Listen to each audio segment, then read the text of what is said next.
Shamai, Yasha'Allah, Yahweh, Halachayanawa, Yahweh, Hakud. Shamai, Yasha'Allah, Yahweh, Halachayanawa, Yahweh, Chud.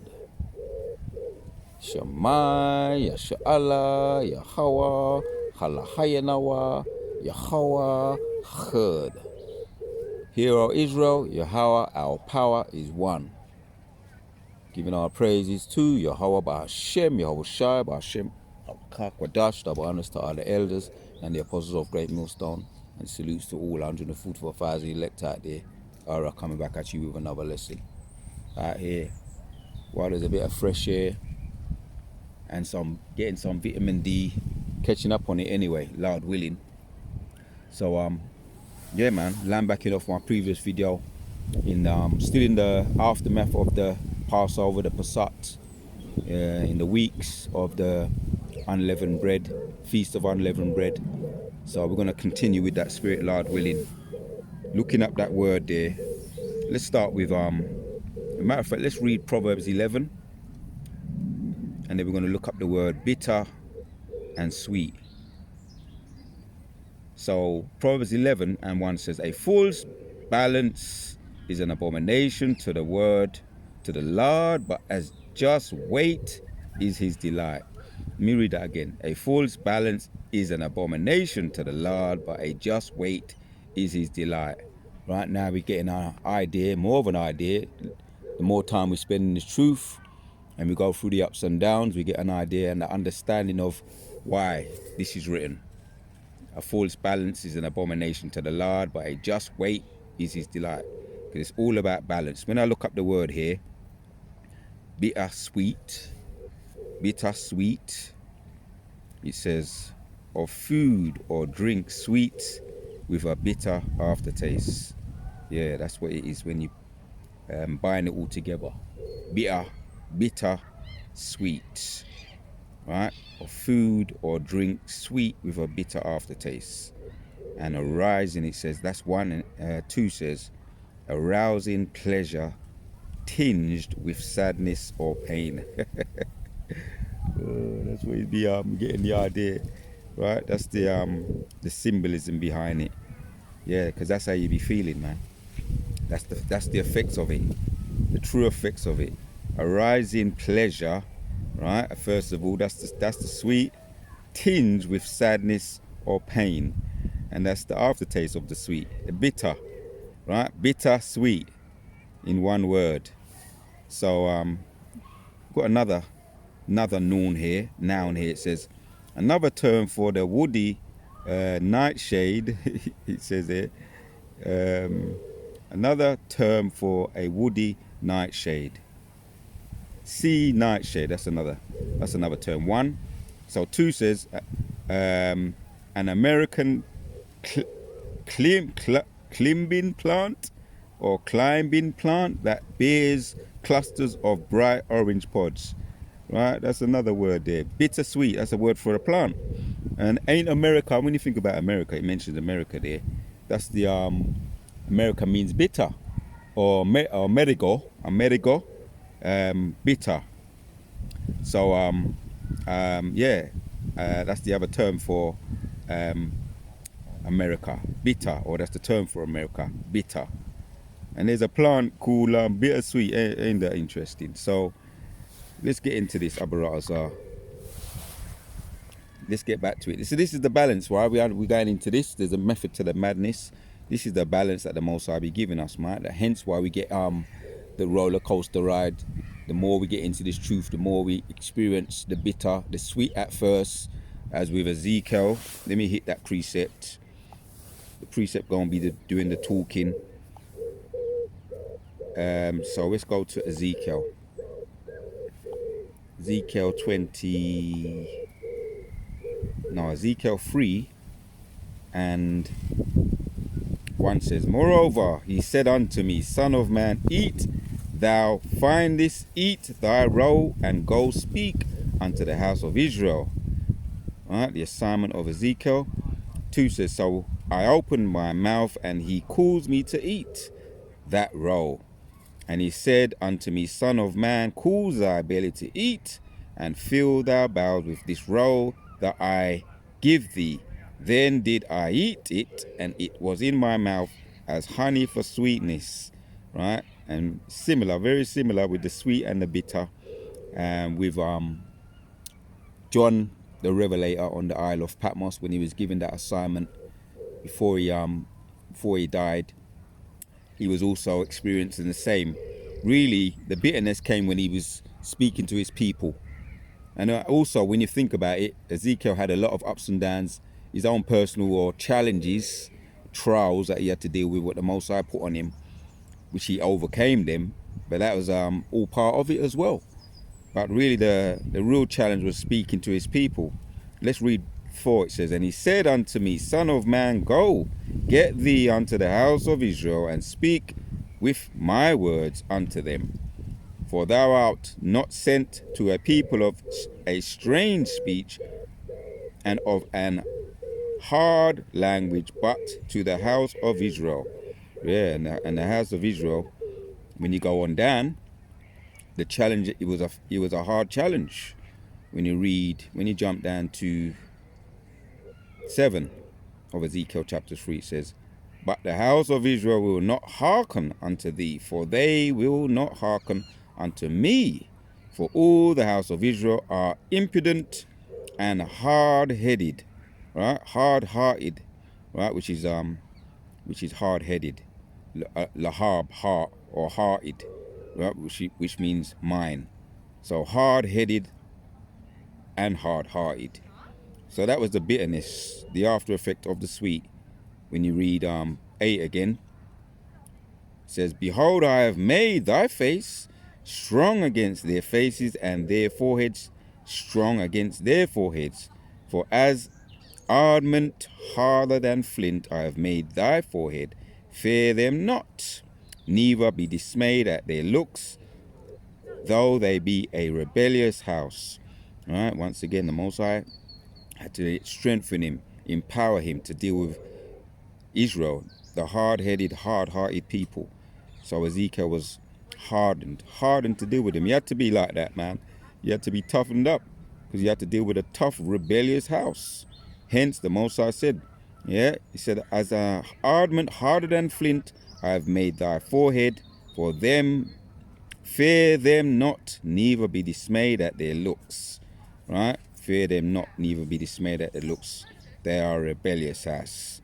I'm going to empower you, making your head harder than theirs, so that it can go up against them and give them the word, the message.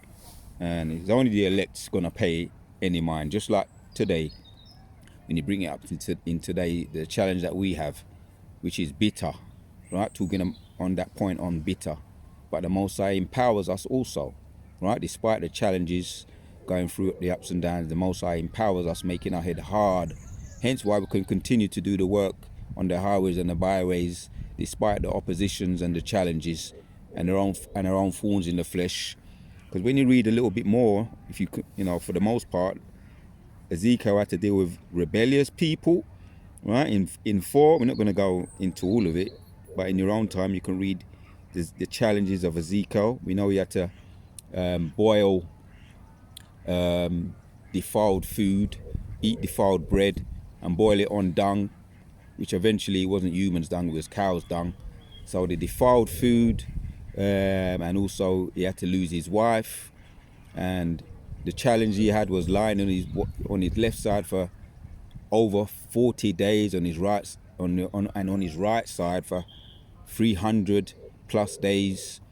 These are more symbolisms and representatives and examples of Ezekiel dealing with bitter and sweet, because those who hearkened or listened to him would have been of the elect.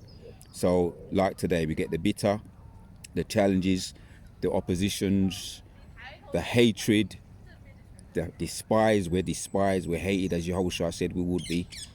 A pupil will be like his teacher, so we're despised. But for those that come into this truth, the elect pay attention, and they respond, and we bear fruit in that way. And not to mention the hope, right? These people don't have no hope, real hope, like what we have. And that sweet's going to come eventually throughout all the ups and downs. We're going to get the sweet, the reward, right? Through to enter unto the kingdom, we must enter unto many tribulations, as Apostle Paul said. So we're going to get the bitter. We're going to get it now. That's now. We're going to bear up as Yahushua did. We're going to bear up through that. And we're going to eventually be rewarded with the sweet. And that's when we're going to say, Kala Yahweh Ba'ashem Yahushai Ba'ashem Rakah Kodash. Right? So the challenges we have today are not no different. Right? Hence where those men coming back. The prophets back. Dealing with all the challenges, just like the Apostle John on the Isle of Patmos. John the Revelator on the Isle of Patmos. We touched a little bit on that yesterday. Revelations chapters 10 and 9. How he had to undergo eating the whole roll, which was the sweet and the bitter, and dealing with all the oppositions and challenges. And I'm going to end with one here, one more. This is a quick one. The point is made. Point is done made.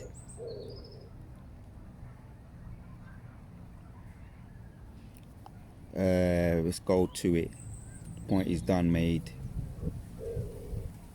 As a matter of fact, let's look up that word there in the blue letter. If we go to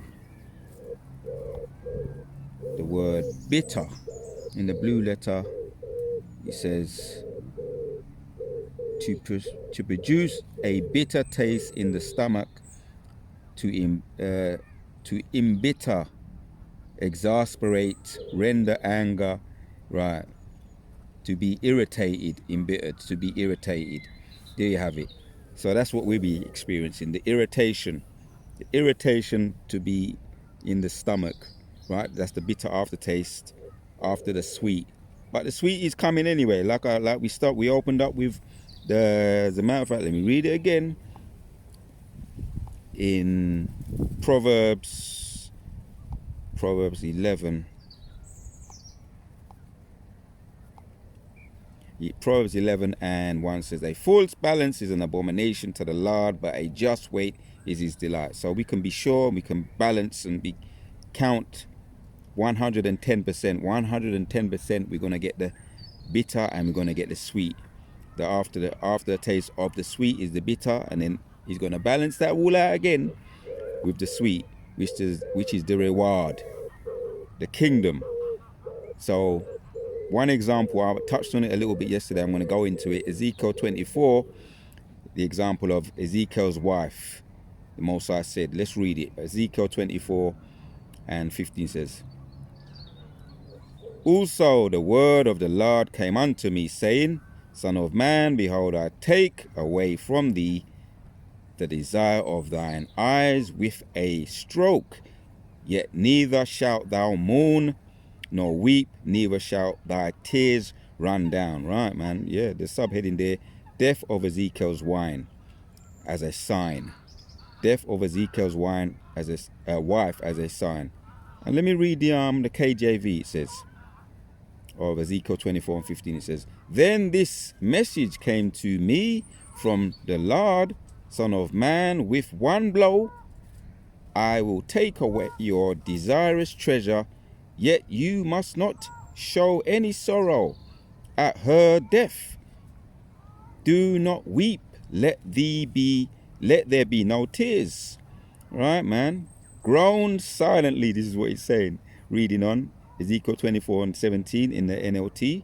Groan silently, but let there be no wailing at her. Grieve, do not uncover her head. Right? Grave, do not uncover her head or take off your sandals. Do not perform the usual rituals or mourning or accept any food brought to you by consoling friends.